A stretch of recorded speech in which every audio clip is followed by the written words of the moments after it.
వందనములు. దేవుడు మనల్ని సజీవంగా ఉంచారు. అది ఆయన ప్రేమకు తార్కాణం. కానీ మనిషి మారటం లేదు. అదే ఆయన దీర్ఘశాంతం. ఆ దీర్ఘశాంతం కలిగిన దేవుడు తన అధ్యాయ పుస్తకాల ద్వారా మనకెన్నో మాటలు తెలియచేస్తూనే ఉన్నారు. ఏ విషయమైనా నేను పట్టకపోతుందా, ఆయన ప్రేమ తెలియకపోతుందా, ఆయన గురించిన ఆలోచన నువ్వు తెలుసుకుని నీ ధైర్యము ఆయన కొరకు నింపి ఈ లోకంలో నీ యాత్రను ముగించే టైంకి ఆయనకు అర్హత కలిగిన పాత్రగా ఉండటానికి నిన్ను ఏర్పాటు చేసుకున్న విధానంలో నువ్వు ఉంటున్నావా లేదా? అందుకే రోజుల కొనసాగింపు అనేది జరుగుతూ ఉంది. చాలామంది ఇది గ్రహించక మనుషుల యొక్క ఆచార వ్యవహారాల్లో మునిగి తేలి లోకపు యొక్క ఆకర్షణను ప్రతిదినము వారి హృదయాల్లో నింపుకొని దేన్నైతే దేవుడు వద్దంటున్నాడో దానికి మాత్రం వారి యొక్క ఆసక్తిని మరింతగా రేకెత్తించుకుంటూ దేవునికి అసలు సమయం ఇవ్వని సమాజంగా ఈనాటి మానవ లోకం మునిగిపోయింది. కానీ దేవుడు చెప్పినట్లుగా చాలామందికి పిలుపు వచ్చింది. అంటే లోకంలో ఉన్న వారందరినీ ఆయన పిలిచారు. పిలువబడిన పిలుపుకి తగ్గట్టుగా వచ్చిన వారు అనేకులు లేరు, కొద్దిమంది. అనేకులు పిలువబడిన రాజ్యాన్ని స్వతంత్రించుకోవడానికి వచ్చింది కొద్దిమంది. ఆ కొద్ది మందిలో అంతము వరకు నిలకడగా ఉండేవాళ్ళు ఎవరు? 2, 3.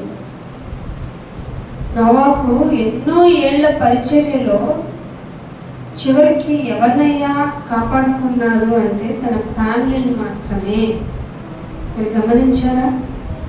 అలాగే నోవాహు గారి యొక్క ఓడని ఆయన ఎట్లయితే సిటీ మిడిల్లో కన్స్ట్రక్షన్ చేస్తున్నారు, అప్పటికి సిటీ కాదులేండి, ఆయన తన సరౌండింగ్స్లో ఎలా అయితే కడుతూ ఉంటున్నప్పుడు చుట్టూ ఉన్న వాళ్ళు వచ్చి అడుగుతూ ఉన్నప్పుడు ఆయన ఇచ్చిన సమాధానమే సువార్త. వానలు రాబోతున్నాయి, మీరు అనుకున్నంత ఆహ్లాదకరంగా ఉండవు. అవి ఎంతగా ఉంటాయి అంటే మన అందరం కొట్టుకొని పోయేంతగా ఉంటాయి.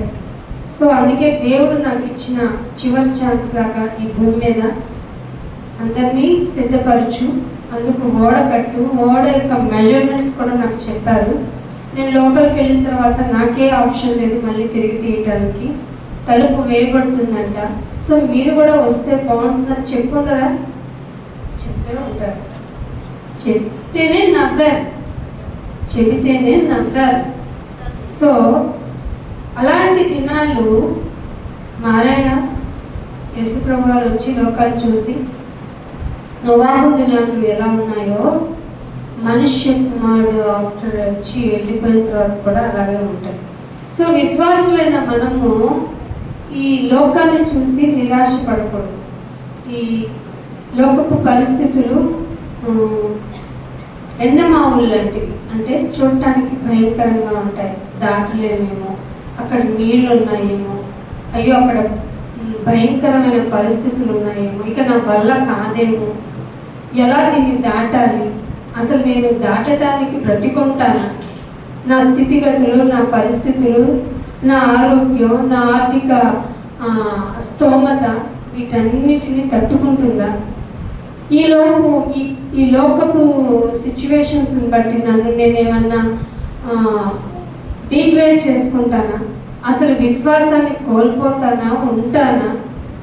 ఎందుకంటే యేసుప్రభు వారే చెప్పారు, మనుష్య కుమారుడు రిటర్న్ అయి వచ్చేటప్పటికి మనుష్యుల్లో ఏం కనుగొంటాను? మీ ఆస్తులు ఎన్ని ఉన్నాయి, మీరు ఎన్నిసార్లు మందిరానికి వచ్చారు, అటెండెన్స్ ఫుల్ అటెండెన్సా, ఎంత దశం భాగాలు, ఇవి కాదు. ఏం కనుక్కుంటారంట? అదేంటి? 2,000 కోట్ల మందికి పైగా ఉన్నారు. చింపిరిన ఏమంటారు, కుక్క చింపిన విస్తరలాగా విడిపోయి మేము గొప్పడం అంటే దేవుని స్తుతించడంలో, దేవుణ్ణి ఆరాధించడంలో, దేవుణ్ణి ప్రకటించడంలో, దేవుడు మా ద్వారానే మహిమ తెచ్చుకుంటాడు అని నాకు, నేను, నీకు, నువ్వు మనం మందలుగా విడిపోయిన మనలో నుంచి దేవుడు పిలిచి ఏమడుగుతాడంట, ఎంతకీ నాలో నా గురించిన విశ్వాసం నీకుందా? ఉందా నీకు? అదే ప్రభువా ఏమి చేశాను, ప్రభువా ప్రభువా అని పిలిస్తే ప్రతి వాడు కాదమ్మా. తెలుసు కదా, మార్కు సువార్తలో ఉంటుంది, మత్తయి సువార్తలో ఉంటుంది, 7వ అధ్యాయంలో అనుకుంటా. ప్రభువా ప్రభువా ప్రభువా అని పిలిచే ప్రతివాడు, ఎవరైతే పిలుస్తున్నారో నా పేరు పెట్టి పిలిచే ప్రతి వాడు నా వాడు కాదమ్మా. మరి ఎవరినైనా నీ వాళ్ళు అంటే, నా ఇష్టము చొప్పున చేయు వాడే. నాకు ఇష్టమైనట్టు. నీకు ఇష్టాలేంటి? బిర్యానీ ఇష్టమా, స్వీట్ ఇష్టమా, నేను గుడికి పంపించే అరటిగడ్డ ఇష్టమా, నేను ప్రథమంగా నా కోడి పెట్టిన గుడ్డు ఇష్టమా, లేకపోతే నా ఇంట్లో సోన్స్ ఉపకారం జరిగింది కాబట్టి నేను నీకు ఇచ్చే ఆఫరింగ్ ఆఫ్ థ్యాంక్స్ గివింగ్ కాదు. నాకు ఇష్టం ఏంటో తెలుసా? వాక్యం వినాలి. ఫస్ట్ దేవుడు ఏం కోరుకున్నాడంటే, ఇశ్రాయేలుతో మొదలుపెట్టి నా వాక్యము విని గైకొని, అంటే విన్నావు, ఎందుకు ఇది నేను చేయాలి, ఇది నాకు సూటబుల్లా కాదా, నేను చేస్తున్నానా లేదా, దేవుడు ఎందుకు నన్ను హెచ్చరికలు చేస్తున్నారు ఇక్కడ, దేవుడు ఎందుకు నన్ను ప్లీజింగ్ వేలో ప్యాంపరింగ్ నన్ను ఎందుకు చేయటం లేదు, నేనేమన్నా మారాలా, నా కుటుంబ స్థితిగతులు మార్చుకోవాలా, నాకు ఏ విధంగా ఎన్ని విధాలు గద్దించినా నాకేమీ మార్పు రాని స్థితిగతుల్లోకి నేను వెళ్ళిపోయానా, నేను ఫార్మాలిటీగానే గుడికి అటెండెన్స్ ఇస్తున్నానా, నేనేమైనా సున్నపు కొట్టిన సమాధిలా ఉన్నానా? ఎగ్జామ్ చేసుకోవాలి. నీవు పరీక్షించుకుంటే, నన్ను నేను పరీక్షించుకుంటే జరగదు ఏంటో తెలిసే, తీర్పు ఉండదు. పరీక్షలు ఇక్కడ జరిగించుకుంటే లాస్ట్లో నీకు అమ్మ నువ్వు నీ సెల్ఫ్ ఎగ్జామినే ఎవ్రీ వీక్ నువ్వు గ్యాదర్ అయినప్పుడు చేసుకుంటే ఇంక నేను అడిగేది ఏముంటుంది అంటున్నాడు దేవుడు. తీర్పు ఉండదు. నిన్ను నీవు పరీక్షించుకుంటే మనల్ని మనమే పరీక్షించుకున్న ఎడల తీర్పు పొందకపోదుము కదా. అందుకలా చదివిస్తున్నారు. మీకేమో రొటీన్ అయిపోయింది. తినగానేమో గారెలే మీకు చేదవుతాయి, తినగా వేపేమో మీకు తీయగవుతుంది. ఇలాంటి మైండ్ సెట్ ఉన్న మీకు నా మాటలు ఏమర్థమవుతాయి? లోకపు యొక్క నానిని, మీరు లోకపు యొక్క మర్యాదని మీరు ఇక్కడ తెచ్చిపెట్టుకొని ఈ మనసుని మార్చుకోకుండా, ఏదేమైనా దేవుడు నన్ను బతికించుంచాడు, ఏదేమైనా నా ఆరోగ్యం బాగుంచాడు, ఏదేమైనా నా కుటుంబంలో ఎంత ఇబ్బందులున్నా నన్ను తీసుకొచ్చి ఇక్కడ కూర్చోబెట్టాడు అంటే ఆయన స్వరాన్ని నేను వినాలన్నమాట. అది ఎంత భాగ్యం, అది ఎంత భాగ్యం. స్వరం విన్న నేను ఆయన ఏం చెప్పాడో గైకొంటాను కదా, గైకొన్న నేను అవలంబిస్తాను కదా. ఇది నాకు ఛాన్స్ అన్నమాట. ఎంత మహాభాగ్యం నాకు. వినియోగించుకుంటున్న వారు అతి కొద్ది మంది, కౌంటబుల్. ఆయన మామూలుగా ఏమంటాడు ఆయన, మీరు ఏదో ఇచ్చి మీ బలి కోరుకోను అర్పణని కోరుకోను ఏం చేయాలంటే ఆయన దగ్గరకు వచ్చి, ఇక్కడ ముందు వరుసలో కుర్చీలు ఉన్నాయనుకోండి, రెండో వరుసలో లాస్ట్ వరుసలో కూర్చోకూడదు. మామూలుగా మీకు సభలకు వెళ్ళినప్పుడు చూడండి, అరువులో వద్దు, వెనక్కి వెళ్ళి కూర్చో. వెనక్కి వెళ్తే పాస్టర్ గారు మనల్ని ఏం అడగరు కదా, మనకేం డైరెక్ట్గా చూసి మాట్లాడరు కదా అని సమీపించి ఆలకించడం మంచిది. అందుకే యెషయా గ్రంథంలోనే ఒక మాట చూడండి, ఇప్పుడు చదివిన ఉత్తర ప్రత్యుత్తరాల్లో 40వ అధ్యాయము, యెషయా గ్రంథము 40వ అధ్యాయము 21వ వచనం. మీకు తెలియలేదా, మీరు వినలేదా, మొదటి నుండి ఎవరునూ మీతో చెప్పలేదా, భూమిని స్థాపించుటను బట్టి మీరు దాన్ని గ్రహింపలేదా, ఆయన భూమండలం మీద ఆసీనుడై ఉన్నాడు, దాని నివాసులు మిడతల వలె కనిపిస్తున్నారు. దాని మీద ఉన్న నివాసులు ఎలా ఉన్నారంట? మిడతల వలె. మిడతలు తెలుసు కదా మనకి. మిడతలు నన్ను చూసి భయపడతామా, బాధపడతామా? అదేదో తిరుగుతుంది పోండి అనుకుంటాం. నువ్వు ఎలా ఉన్నావో తెలుసా దేవుని దృష్టిలో, నేను ఎలా ఉన్నానో తెలుసా దేవుని దృష్టిలో. ఐఎమ్ సింహం, ఐఎమ్ లయన్, సో నేను రాజు, నేను కింగ్ని, నేను బలమైన వాడిని, నేను బలవంతుణ్ణి, ఇలా అనుకునేది ఎవరు? ఇలా అనుకునేది ఎవరు? మనుష్యులమైన మనం ఇలా ఆలోచించుకుంటుంటే దేవుని దృష్టికి మనం ఎలాంటి వారమంట? మేడత్తలం. ఇది మీకు వినలేదా? అదే అంటున్నాడు బైబిల్లో. ఇది మీకు తెలీదా? మీరు వినలేదా? మొదటి నుండి మీకు ఎవరు చెప్పలేదా? మీతో చెప్పలేదా? స్టార్టింగ్ నుండి, ఏ స్టార్టింగ్ అయినా నువ్వు పుట్టినప్పటి నుండి చెప్పలేదా? ఎందుకు చెప్పలేదు? అంత్య దినాలలో ఆయన కడబూర స్వరము మారు మోగుతూనే ఉంది. నువ్వే ఎవరో వాళ్ళ గురించి వాళ్ళకి ఇష్టమో వాళ్ళు గోలేదో వాళ్ళు చెప్పుకుంటున్నారు. కాదు, వాళ్ళని ఏర్పాటు చేసుకొని దేవుడు, అవును కదా, మీలాంటి మనసే, లోకంలో తిరిగే మనసే మాకు ఇచ్చారు అనుకోండి, సత్యం ఎవరి చేత వినిపింపబడుతుంది, రాజ్య సువార్త సకల జనుల సాక్షాత్తం ఎవరి వల్ల అవుతుంది. సో కొంతమందిని ఆయనే ఏర్పాటు చేసుకున్నారని తెలియట్లా. లోకం అంతా ఒక దారి అయితే మందే దారి ఏదో ఉంది కదా. లోకం అంతా ఒక దారి, అందరం వెళ్దాం, లోకంలో సంపాదించుకుందాం, సుఖంగా ఉందాం, తిందాం, త్రాగుదాం, కుదిరితే లేచి ఆడుదాం కదా లోకం యొక్క నానుడి. కానీ అవి వద్దు. తిండి ఉన్నా లేకపోయినా, బాధ ఉన్నా, కష్టం ఉన్నా, నష్టం ఉన్నా, ఇబ్బంది ఉన్నా, రోగం ఉన్నా ఆయన మందిరంలో వచ్చి పడిపోవడమే నాకు కావాల్సింది అని ఎవరిచ్చుంటారు ఈ మనసు? నీలో మంచి మనసు పుట్టింపజేసిన ఆయనకి కదా నీ స్థుతులు వెళ్ళాలి. అది స్థుతి యాగముగా వెళ్ళాలి. ఆయన కదా ఆరాధన వెళ్ళాలి. మళ్ళీ ఇక్కడికి వచ్చి కూడా ఆయన దగ్గర కంప్లైంట్స్ ఇచ్చాము, ఇంకా నా బిడ్డ లోకపు యొక్క విషయాలు మానలేదా? ఈ లోక మాలిన్యాన్ని వదులుకోలేదా? వినలేదా? నీకెవరు చెప్పలేదా? అని భూమిని స్థాపించుటను బట్టి. ఎందుకు భూమిని పుట్టించాడంట ఆయన? ఎందుకు భూమిని పుట్టించాడంట? అబ్బే మనకు తెలియదు. భూమి ఉంది, మేము వచ్చాం. నీకోసమే భూమి, నీకోసమే భూమి, నా కోసం. అవును, అది ఎంత వేగంగా తిరుగుతుందో తెలుసు కదా. నువ్వు టప్పని గిర్రం తిరిగా అంటే టప్పుని పడిపోతావు. ఒక 4 రౌండ్లు స్పీడ్గా తిరిగావు అనుకోండి, ఎంతకు నువ్వేమవుతావు? టప్పుని పడతావు. గంటకి, సెకండ్కి 1,11,600 కిలోమీటర్ల వేగం. పడ్డావా? నువ్వు వస్తువు కుర్చీ అక్కడే ఉందేంటి, బల్ల ఇక్కడే ఉందేంటి, నాకు ఇష్టమైన ప్లేస్ అక్కడికి వెళ్ళి కూర్చుంటే అక్కడే ఉంటున్నావేంటి? అది దీని అర్థం. భూమిని స్థాపించుటను బట్టి మీరు దానిని గ్రహించలేదా? నాకు ఇవన్నీ తెలియదు నాయన, డబ్బా కొడతాను, మ్యూజిక్ కొడతాను, కొట్టి కొట్టి కొట్టి అలసిపోతాను. కానీ నాకు శరీరం అలసిపోతుంది, కానీ ఆత్మలో మాత్రం సాటిస్ఫాక్షన్ లేదు. మీకు ఆత్మలో కార్యం జరగాలంటే మీరు వాక్యాన్ని వినాల్సిందే. వాక్యం ఆయన వచ్చి డైరెక్ట్గా చెప్తే చచ్చూరుకుంటాం మనం. మీకు అర్థమవుతుందా? ఆయన వచ్చి చెప్పొచ్చుగా, మీరెందుకు తుప్పాసుగా అని మీరు అనుకున్నా, నేను అనుకున్నా. ఆయన వచ్చి మనకి వాక్యం చెప్పారే అనుకోండి, ఇట్లా ఉండరా బిడ్డ అని సాఫ్ట్గా చెప్పినా మనము ఆయన స్వరాన్ని భరించలేము. మరి ఏంటది ఆయన పెట్టుకున్న ప్రాసెస్ అంటే కొందరిని ఏర్పరచుకొనలేదా? అందుకనే ఇంకొక మాట అంటాడు, భూమండలం మీద మనుషులు ఇలా ఉన్నారు కదా.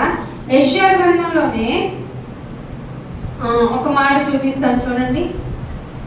40వ అధ్యాయంలో 25వ వచనంలో కూడా చూడండి ఏమంటాడు, నీవు ఇతనితో సమానుడవని. ఎవరితో? నేను లోకంలో చాలా మందిని చూశాను కదా, వాళ్ళు కూడా ఇలాగే భూమిని చేశారంట, వాళ్ళు కూడా ఇలాగే ఆకాశాన్ని చేశారంట, వాళ్ళు కూడా వర్షాన్ని, ఉరుముల్ని ఇలాగే చేశారంట అని. ఎవరితో నన్ను ఈక్వల్ చేస్తావు నువ్వు? ఎవరు అడుగుతున్నారు ఇది కదా దేవుని క్వశ్చన్ అంటే. నేను కూడా వాళ్ళలాగే. అందుకే యేసుప్రభు భూమి మీదకి రాగానే నేనే, అసలు తండ్రి అయిన దేవుడు నేర్పించిన పాఠం అది. నువ్వెవరు అంటే నేను కూడా అని అనలేదు దేవుడు, నేనే భాష యొక్క పరిజ్ఞానం, వొకాబులరిటీ అంటే ఆ వ్యాకరణం ఒక్కొక్క విషయాన్ని రిప్రజెంట్ చేసేస్తుంది సిచ్యువేషన్. నేనే అన్నాడు అంటే నువ్వు నమ్ముకున్న దేవుడి గురించి ఎంత బాగా చెప్పొచ్చు, నువ్వెంత బాగా చెప్పొచ్చు, నేను ఎంత బాగా చెప్పొచ్చు. ఆయన చెప్పిన మాటలను బట్టి భూమి మీద మనం ఎంత బాగా బ్రతికి చూపించవచ్చు. నా వల్ల కాదు, ఇక నేను ఎవరిని భరించలేను. కానీ దేవుడు అంటున్నాడు, నువ్వు మారే వరకు నేను నిన్ను భరిస్తా. ఇది కదా దేవుడు అంటాడు, నీవు ఇతనితో సమానుడవని మీరు నన్ను ఎవరికి సాటి చేయుదురు అని ఎవరు అడుగుతున్నారట? పరిశుద్ధుడు. ఎవరైనా ఇది ఇతర దేవుళ్ళు అనబడే వారికి మనము నిజమైన దేవునికి ఉన్న డిఫరెన్స్ ఏమిటది? పరిశుద్ధత. ఏమిటది? పరిశుద్ధత. నేను పరిశుద్ధుడనై ఉన్న ప్రకారమును మీరును పరిశుద్ధులై ఉండాలి. ఇది ఆయన కోరిక, ఆయన చిత్తం, ఆయన ఆలోచన. అందుకేం చేయమంటావా అంటే, నా మాట విను.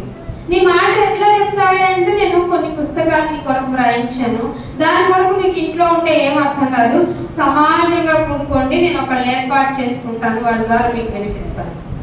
సో నా మాట డైరెక్ట్ గా చెప్తే మీరు భరించలేరు కాబట్టి, నా మాట ఉరుము వంటిది కాబట్టి మీరు భరించలేరు కాబట్టి, నేను మనుష్య వాయిస్ ని నేను తీసుకుంటాను కాబట్టి, వారు చెప్పింది నువ్వు అవునా కాదా, నిజమేనా? ఎందుకంటే సాతాను కూడా వెలుగుదూతలాగా పడిపోయి ప్రిపేర్ అయిపోద్ది కనుక, నువ్వు వెలుగుదూత చెప్తుందా, నిజంగా స్వయంగా దేవుని స్వరం వినపడుతుందా పరీక్షించుకోవాలంటే నువ్వు పరిశుద్ధుడై ఉండాలి. ఈ పరిశుద్ధత లేకుండా ఎవరునూ ప్రభువుని చూడలేరు కదా. మరి దేవుణ్ణి నమ్మువారు ఆయన ఉన్నాడని హృదయంలో విశ్వసిస్తే తప్ప మరి రాడు కదా, ఆయన తెలియచేయబడడు కదా. ప్రస్తుతం దేవుడు వాక్య రూపంలో ఉన్నారు కాబట్టి, ఆ వాక్యమై ఉన్న దేవుడు నీకు what to do, what not to do అనేది చెప్తారు కాబట్టి నువ్వు మందిరానికి రావాలి. నువ్వు మందిరానికి రావు, నీ కుటుంబంతో అస్సలు రావు. ఏమి చూపించకుండా నాయన నాకు ఈ ప్రాబ్లం సాల్వ్ చేసేంటే ఎందుకు చెయ్యాలి?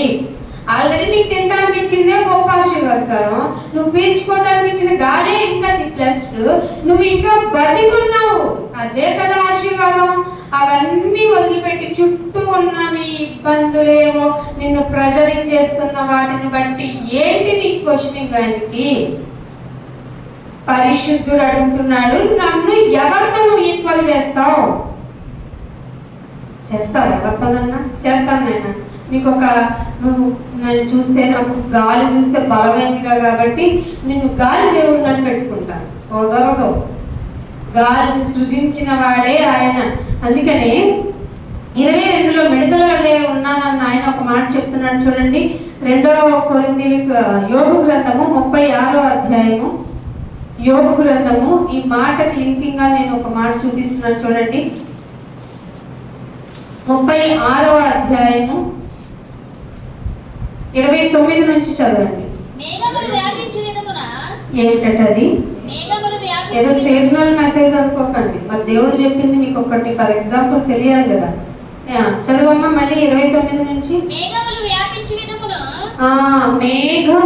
వ్యాపించే విధానాన్ని ఆయన మందిరంలో నుండి ఏంటంటే అవుతాయి, ఏమిటి వస్తాయి? ఆయన మందిరంలో నుంచి ఉరుములు. ఆయన మందిరములో నుండి ఉరుములు వచ్చే విధానాన్ని ఎవడైనా గ్రహించజాలునా? ఏమనుకుంటున్నారు? ఎవరితో ఈక్వల్ చేద్దాం అనుకుంటున్నారు? ఈక్వల్ చెయ్యలేము అని చెప్పడానికి ఒక రిఫరెన్స్ చూపించాను. ఏమొస్తాయంట? మేఘాలు ఎలా వ్యాపిస్తాయంట? అసలు మొన్న ఈ మధ్య 25 కిలోమీటర్ల వ్యాసార్థంలో ఉందంట ఒక మేఘం. నాసా వాళ్ళు శాటిలైట్ నుంచి రిలీజ్ చేసి చూపించారు. ఈ మేఘం కనుక వస్తే సిటీలు దేశాలు కనపడవేమో, ఎట్లా ఉంటుందో ఏంటో అని భయపడుతూ ఉన్నారు. మీరు ఇప్పుడు చూస్తున్నారా? వర్షాలు వస్తుంది, గాలి వస్తుంది, పరిస్థితులు ఏంటో అర్థం కావట్లా. అంతకంటే హ్యూమిడిటీ పెరిగిపోతుంది. దేవుడు ఏమంటున్నాడంటే, మేఘాలను వ్యాపింపజేస్తే మాకేంటని మీరు అనుకున్నారు. మేఘాలే కదా చల్లగా ఉంటాయి, వర్షాలు ఇస్తాయి. ఇది మనకు తెలుసుగా, ఎందుకంటే అదే చూసాం. దాన్ని దాటి చూపించేదే బైబిల్. పైగా అంటే ఉరుములు వచ్చే విధానాన్ని ఎవడైనా అమ్మ ఉరుము వచ్చింది, ఉరుము వస్తే ఏమొస్తుంది? మెరుగు వస్తుంది. అర్థమైందా? ఉరుములు, మెరుపులు, మేఘాలు ఆయన పంపిస్తారట. అందుకనే 30వ వచనంలో ఆయన తన చుట్టూ మెరుపును వ్యాపింపచేయును. మెరుపు వచ్చిందంటే ఏమన్నట్టు? ఎవరున్నట్టు? దేవుడు ఉన్నట్టు. వ్యాపింపచేయును. ఆయన సముద్రంలో అడుగు భాగాన్ని కూడా కప్పేయగలడు. నువ్వు వెళ్తావేంటి సముద్రపు అడుగు భాగానికి? వితౌట్ అది ఉంటుంది కదా ఆక్సిజన్ సిలిండర్ లాగా, వెళ్తావా? వెళ్ళలేం. ఆయన ఏం చేస్తాడట? సముద్రపు అడుగు భాగాన్ని కూడా కప్పేస్తాను. అయితే మాకేంటి? అందుకే అంటున్నాడు 31లో చూడు, వీటి వలన ఏం చెప్పుకున్నాం? వీటి వలన అంటే పైన ఏం చెప్పుకున్నాం? మేఘాల వల్ల, మెరుపుల వల్ల, ఉరుముల వల్ల ఆయన ప్రజలకు జడ్జిమెంట్ చేస్తారు. ఇప్పుడు చెప్పండి, ఎవరితో ఈక్వల్ చేద్దాం? ఈ దేవుణ్ణి? భయం అనిపించట్లేదా? ఆయన చుట్టూ ఏముంటదట? మెరుపు ఉంటదట. మెరుపు మెరిసి పిడుగుపడి చచ్చాను. వార్తలు విన్నామా లేదా? మరి ఇదేంటి చచ్చాను? అకస్మాత్తుగా జరిగింది. నేచర్ వల్ల చచ్చిపోతున్నాం అనుకున్నాం. అయ్యో ఈ నేచర్ మనల్ని ఇబ్బంది పెడుతోంది కాబట్టి కోర్టులో కేసేసి ప్రకృతి వైపరీత్యాల మీద కేసేసి గెలుద్దాం అనుకుంటున్నాం. మనుషుడు ఎంత మూర్ఖుడైపోయాడు. అందుకే దేవుడు అంటున్నాడు, వీటి వలన ఆయన తన ప్రజలకు జడ్జ్ చేస్తాను. ఇప్పుడు ఎవరి మీద అర్థం వచ్చినాయి తెలుసా మీకు? ఇలాంటివి డాక్యుమెంటరీలు వచ్చినాయి, సినిమాలు వచ్చినాయి. అసలు ఈ వాన, వరద, ఈ మెరుపులు, ఈ గాలి, ఈ ఎండలు, వడగాలులు, మనుషులు చచ్చిపోవడం ఏంటి? దీనికి అంతటికీ కారణం దేవుడు అని అంట. ఆయన మీద కేసేశారు. ఏమనుకుంటున్నారు? మీకు భయం కలగాలి. అందుకే మీరు ఇంటికి వెళ్ళి చెప్పాలి ఇలాంటి మాటలు. ఉరుమొస్తే అమ్మ ఏదో శ్లోకాలు చదువుకో భయం పోతుంది కాదు. ఉరుమిచ్చేది ఆయనే, మెరిపిచ్చేది ఆయనే, వారిచ్చేది ఆయనే. ఆయన ఎందుకు ఇస్తాడు తెలుసా? తీర్పు తీర్చడానికి ఇస్తాడు. నువ్వు ఈసారి మాత్రం ఆరాధనకి రాకుండా ఉండకు, ఇలాంటి బోల్డ్ని చెప్పిస్తున్నాడు దేవుడు. నాకు భయంగా ఉంది నాయన. చెప్తారా? చెప్పడానికి నేను ఇక్కడ కూర్చోబెట్టాడు. అందుకే అంటున్నాడు, ఆయన ప్రజలకు తీర్పిచ్చును. అదొకటే చేయడండి, ఆయన ఆహారం కూడా ఇచ్చును. ఆయనకి 2 in 1 క్వాలిటీ అనుకోకండి. ఆయన క్యారెక్టర్. చంపేస్తానంటాడు, టైం ఇస్తూ ఉంటాడు. చంపేస్తే ఏం ఫలితం? మిమ్మల్ని చంపడం నాకు ఇష్టమా అంటాడు, మీకు ఆయుష్ని ఇస్తూ ఉంటాడు. ఇలా ఎవరైనా చేస్తారా? చంపేసే వాళ్ళని చూసాం. చంపేస్తారు వాళ్ళు బ్రతికించి మరి మారని టైం ఇచ్చేవాడిని ఎవరిని చూసారా? అందుకే నన్ను ఎవరితో సమానం చేస్తాను నేను. బాగుంది కదా, మంచి దేవుడు. అందుకనే ఒక మాట యెషయా గ్రంథంలోనే 23వ వచనంలో చూడండి. 40వ అధ్యాయము 23వ వచనం. 40వ అధ్యాయము ఏం చేస్తారంట ఆయన? రాజులు లేకుండా చేయడం ఏంటి బాబు? నేను నమ్ముకునేది ఎవరిని అనుకున్నావు? అలా అనమాకు. తప్పునైనా నువ్వు అలా నీకు నీ మంచి చెడు తెలియకుండా బైబిల్లో అలా రాసే మాకు అనకండి. నా క్యారెక్టర్ ఏంటో నీకు తెలియాలి. నువ్వు ఎవరినైతే దేహి ప్రాహిమాం అంటూ మొక్కుతున్నావో వాళ్ళని లేకుండా చేసేది కూడా నేనే. ఇది నీకు తెలియాలి. అందుకే రాయించాను. రాజులను ఆయన లేకుండా చేయను. భూమి యొక్క న్యాయాధిపతులు, న్యాయం మా ద్వారానే నడుస్తుంది అనే మాయా స్వరూపులను కూడా చేసేది. మాయ అంటే ఏది లేని స్వరూపాలేంటి? విగ్రహాలు. మీకు అర్థమైందా? మాయా స్వరూపాలని నేనే పెట్టా. ఏది మంచో ఏది చెడో నీకు తెలియాలి కదా. అందుకే వాళ్ళని పెట్టడానికి తలంపునిచ్చింది కూడా. మీరు ఎండ్ ఆఫ్ ది ప్రకటన గ్రంథంకి వచ్చేసరికి దేవుడు ఏం చెప్తాడు తెలుసా? దేవుణ్ణి దూషించే నోరుకి నేనే అనుమతించాను. ఏం చెప్తావు ఇప్పుడు? అలా దూషించడం వల్ల నా పేరేమైనా చెడిపోద్దా? నా పేరేమైనా డౌన్ అయిద్దా? అయినా నేను ఒకటి అడగాలి, ఎందుకు మారలేదు నువ్వు? వాళ్ళు ఏదో అన్నారు, వీళ్ళు ఏదో మారలేదు. నా పేరుకి ఏంటి? నా పేరు ప్రఖ్యాతులకి ఏంటి ప్రాబ్లం. నేను ఏం చేయగలను తెలుసా? మెరుపు, మేఘం, వర్షం అన్నిటిని కలగజేసి వాటి ద్వారా నేను జడ్జ్ చేస్తాను. నువ్వు అనుకుంటున్న రాజులు ఉన్నారు చూసావా, వాళ్ళు లేకుండా చేసేది నేనే. మాయా స్వరూపులు ఎందుకునైనా వచ్చారంటావా? క్వశ్చన్ అయ్యకు, నేనే పెట్టా. ఎందుకంటే నా వాల్యూ తెలియాలంటే ఏమీ లేని స్వరూపం పక్కన ఉండాలి కదా. ఒక మంచిని ఇది అని చెప్పాలంటే చెడును కంపేర్ చేసి చెప్పాలి కదా. ఇది దేవుడి జ్ఞానం అంటే. ఆయన సొమ్మసిల్లాడంట. అందుకే దీనిలోనే ఒక మాట ఉంటుంది చూడండి కింద, ఆయన సొమ్మసిల్లడు. రిఫరెన్స్ చెప్పమ్మా, 40వ అధ్యాయంలో 28లో ఏమంటున్నాడు? ఆయన సొమ్మసిల్లడు, అలిసిపోడు, ఆయన జ్ఞానమును శోధించుట. ఎంత ట్రై చేయి, ఆయనలో తప్పు అని చెప్పలేవు. ఇలాంటి జ్ఞానం ఎవరి దగ్గర నుంచి నేర్చుకోగలం? ఒక్క దేవుని దగ్గర తప్ప. అందుకు కదండి రావాలి మనం ఆదివారం. నా పాట విను, నా ప్రార్థన విను అంటానికి కాదు. చాలా మంది చర్చిల్లో నేను గమనించింది ఏంటో తెలుసా? ప్రకటనలకు గంట సమయం ఇచ్చుకుంటారు, పాటలకి ఇంకా ఎక్కువ సమయం ఇచ్చుకుంటారు, దీర్ఘ ప్రార్థన చేస్తారు. అది ఎక్కడ చేసుకోవాలి? దీర్ఘ ప్రార్థన ఇంటిలో చేసుకోవాలి. ఇక్కడికి వచ్చిన తర్వాత మౌనంగా ఉండు, నేను చెప్పింది విను. అప్పుడు కదా ఆయన స్వరం ఏంటో అర్థమవుతుంది.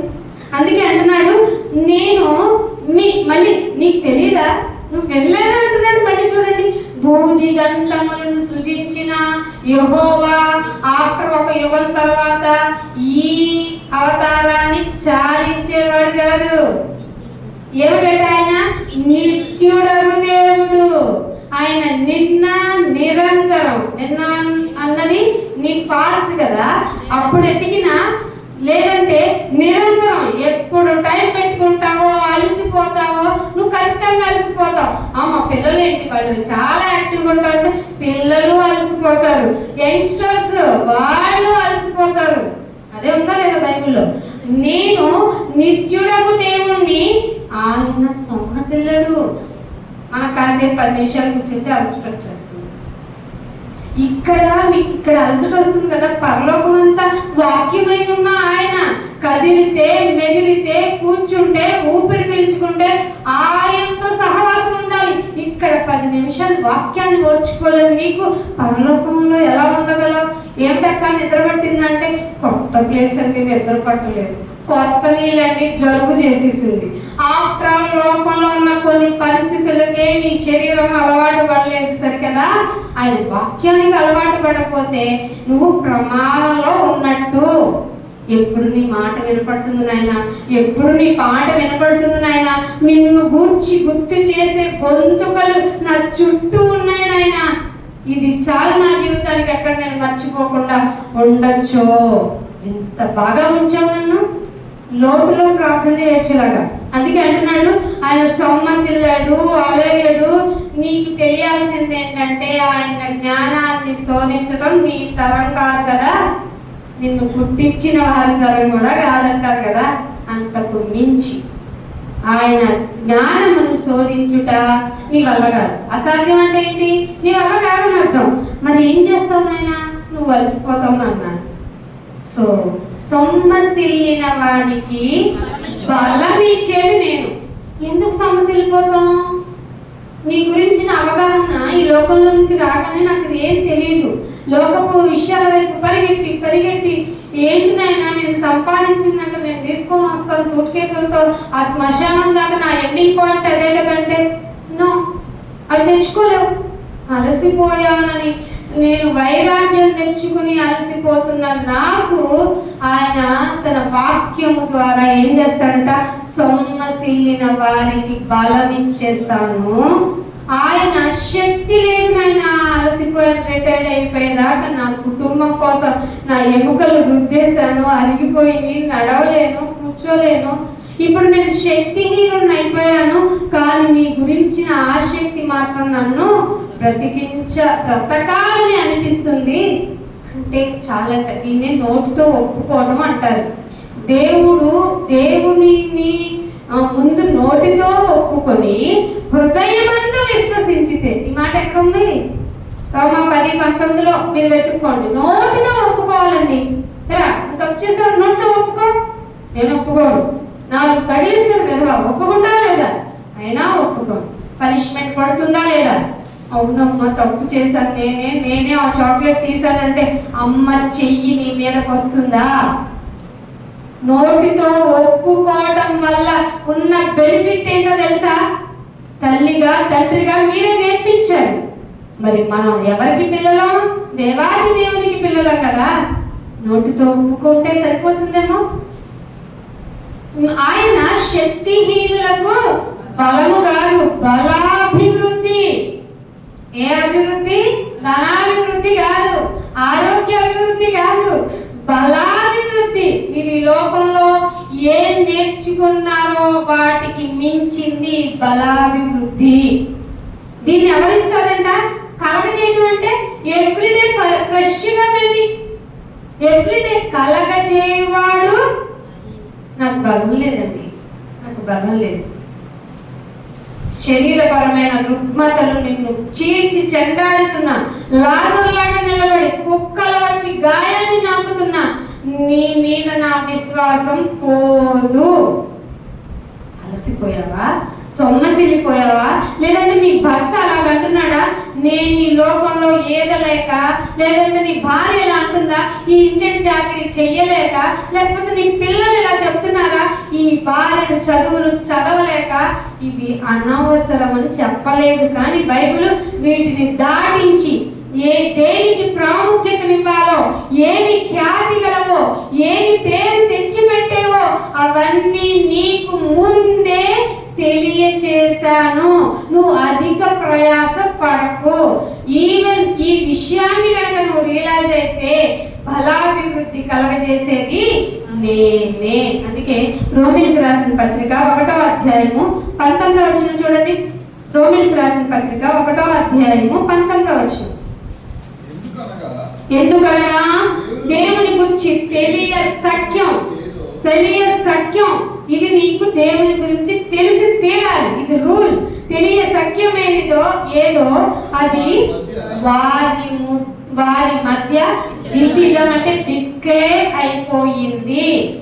అంటే నీకు నీ ఇంటి చుట్టూల మధ్యలో ఒక సమాజ మందిరాన్ని ఏర్పాటు చేసి ఆయన గురించిన మాట నీ చెవుల్లోకి చొచ్చుకొని పోతుందంటే ఆయన గురించిన విషయము నీకు తెలియచేయబడింది. ఏదైతే తెలియజేయబడాలో ఆ విషయము నీకు తెలియజేయబడటానికే. అది ఎవరు తెలియజేశారు? ఈ మైక్ నీకు ఎవరు చెప్పిస్తున్నారు? ఈ సౌండ్ నీకు ఎవరు చెప్పిస్తున్నారు? దేవుని చేతనే వారికి విషిదపరిచెను. అయినా నీ మనసు కరగటం లేదా? అయినా రావాలనిపించటం లేదా? అయినా తెలుసుకోవాలనిపించట్లేదా? అయినా నువ్వు వినలేదా? నీ చెవిన పడలేదా? యెషయా గ్రంథం 40వ అధ్యాయం 21వ వచనంలో మళ్ళీ దేవుడు అడుగుతున్నాడు, నీకు విషయం తెలియటం లేదా? ఎందుకు ఇంకా నిరాశతో ఉంటున్నావు? ఎందుకు ఇంకా నిర్లక్ష్యంతో ఉంటున్నావు?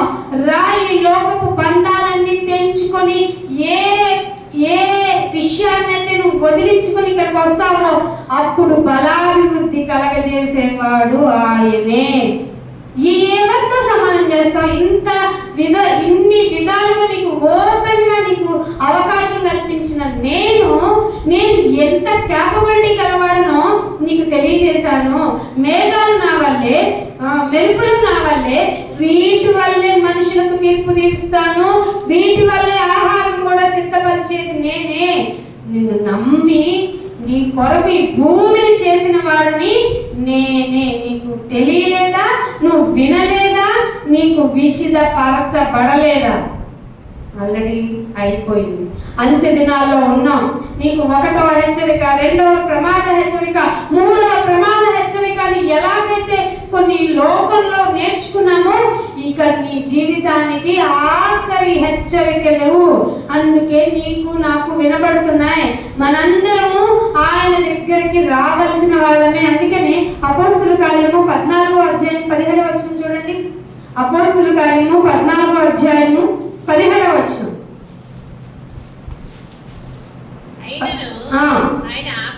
ఆయన ఇంత చెప్పావు కదా నాయన, తీర్పు తీరుస్తానన్నావు కదా, నువ్వు ఒక్క నెగిటివ్ పర్సన్గా భయం వేస్తుందంటే ఆయన ఏం చెప్తున్నాడు నాన్న, ఆకాశం నుండి వర్షాన్ని, ఆ వర్షం రావటానికి ఫలవంతమైన ఋతువులని, దాని వల్ల వచ్చే ఆహారాన్ని, అవి తింటే నీ హృదయం ఉల్లాసంతో ఉండే విధానాన్ని, మేలు చేత మేలు చెయ్యడం వల్ల నన్ను గురించి నీకు విట్నెస్. నువ్వు ప్లేట్లో పెట్టుకొని తింటున్నావు కదా ఫుడ్, ఎలా వచ్చింది? ఆ గింజలు ఎవరిచ్చారు? దానికి కావలసిన వర్షాన్ని ఎవరిచ్చారు?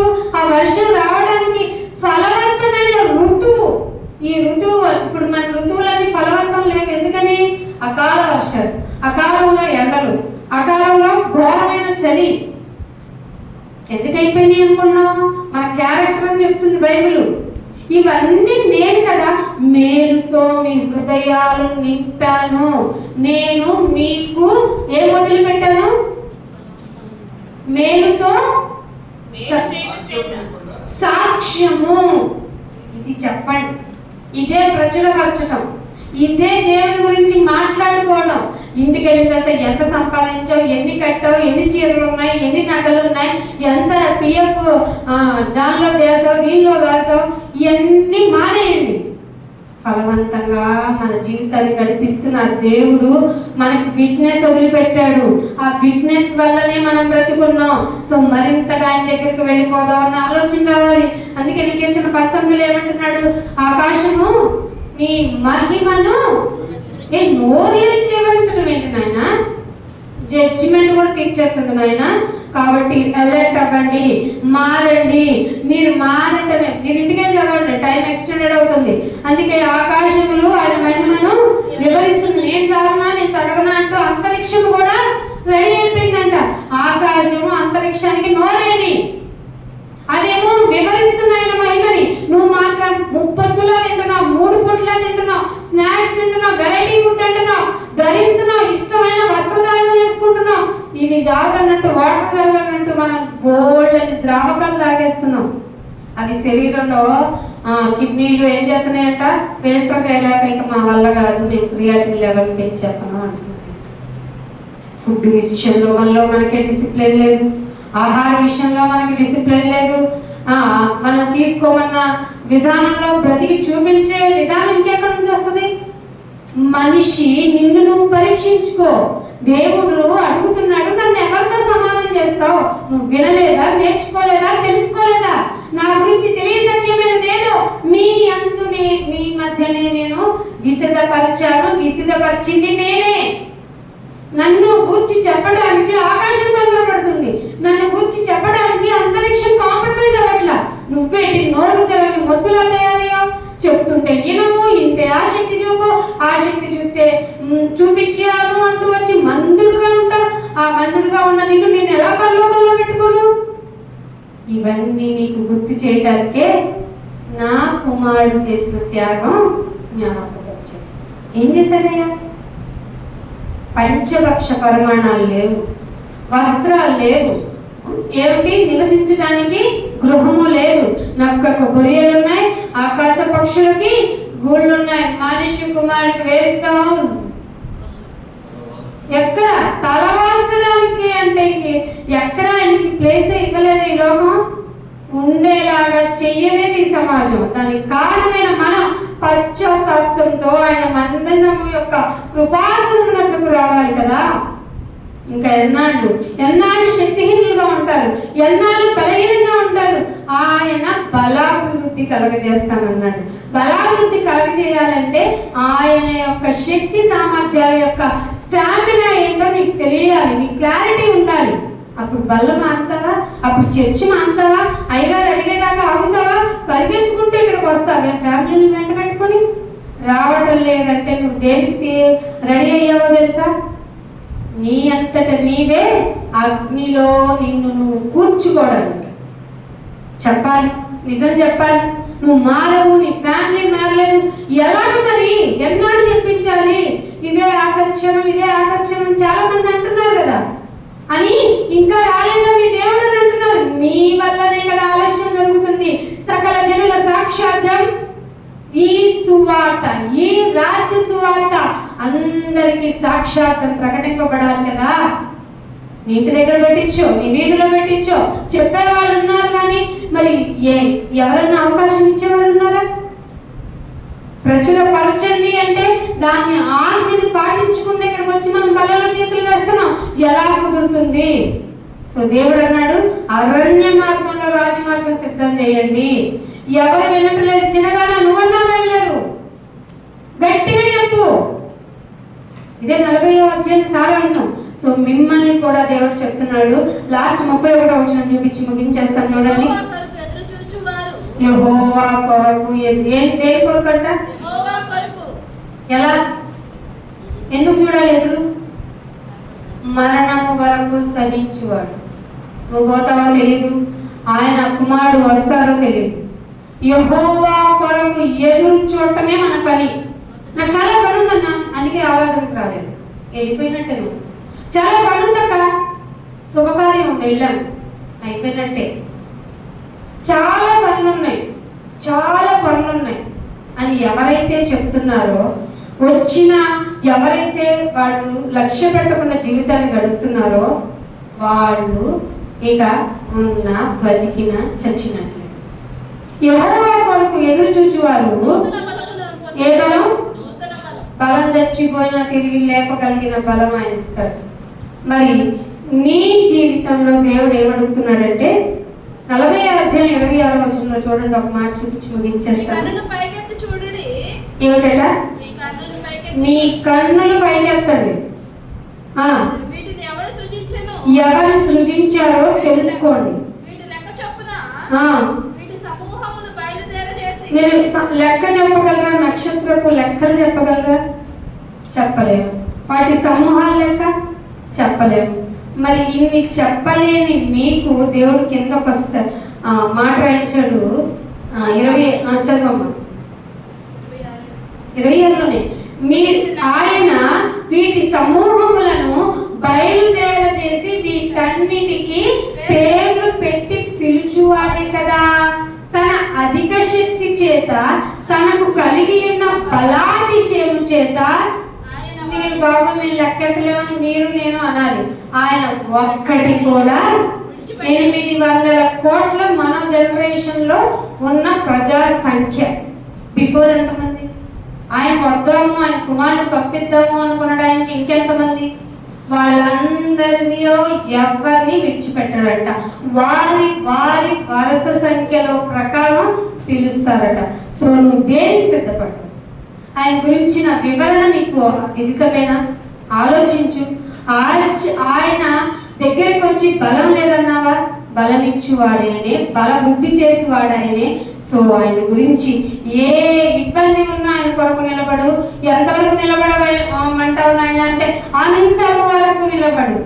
అంతం వరకు నిలబడిన వాడే నావాడు. సో దేవుడు మీకు ఇట్లాంటి ధన్యతని ఇవ్వాలి, అంతం వరకు నిలబడే శక్తిని ప్రసాదించాలి. అందుకే చిన్నదానిమైన బలముగా గట్టిగా అరణ్యంలో ఆయన కొరకు రాజ్య మార్గాన్ని సిద్ధపరచాలి. ఇటు ధన్యత దయచేయాలంటే ముందు మీరు ఈ బల్లలో చేతులు వేసి మిమ్మల్ని మీరు సంసిద్ధులు చేసుకోవాలి. అటు ధన్యత దేవుడు మీకు దయచేయాలని కోరుకుంటూ నా మాటలు ముగిస్తున్నాను. ప్రార్థన. తండ్రి, వర్షాలు ఎందుకు వస్తున్నాయో, ఉరుములు ఎందుకు వస్తున్నాయో మాకు తెలియలేదు, మీరు గుర్తు చేశారు. నీ బలాత్సయం చేత ఏ ఒక్కడిని వదిలిపెట్టను. నీవు మిడతలు లాంటి మా జీవితాన్ని వదిలిపెడతారు అనుకోవటం మా భ్రమేనైనా. మీలో ఉన్న ప్రేమే ఇంకను ఈ కడగోల స్వర్గం ద్వారా మా అందరికీ రిమైండర్ ఇస్తున్నారు. ఇచ్చిన అవకాశాన్ని సద్వినియోగం చేసుకుంటాం, బలలో చేతులు వేస్తాం. శక్తి లేని మాకు శక్తినిచ్చేది నీవే గనక, నీ కొరకు ఎదురు చూస్తే నూతన బలం పొందుకుంటాం గనక ఎదురు చూసేవారుగా మమ్మల్ని ఉంచండి. మేమందరము నీ వైపు త్రిప్పబడి నీ కొరకు నిలబడి నాయన నీ యొక్క ప్రచురణ చేసే బిడ్డలుగా మమ్మల్ని సిద్ధపరచండి. అట్టి ధన్యత మా అందరికీ దయచేసి మా కుటుంబాలను కూడా మేల్కొల్పుకునే శక్తిని ప్రసాదించమని కోరుకుంటూ యేసుక్రీస్తు వారి పరిశుద్ధమైన నామమున ఈ ప్రార్థనను అడిగి వేడుకుంటున్నాము తండ్రి. ఆమేన్. వ్యవహార సువార్త 6 అధ్యాయం 54 ఒక పోర్షన్ చదివి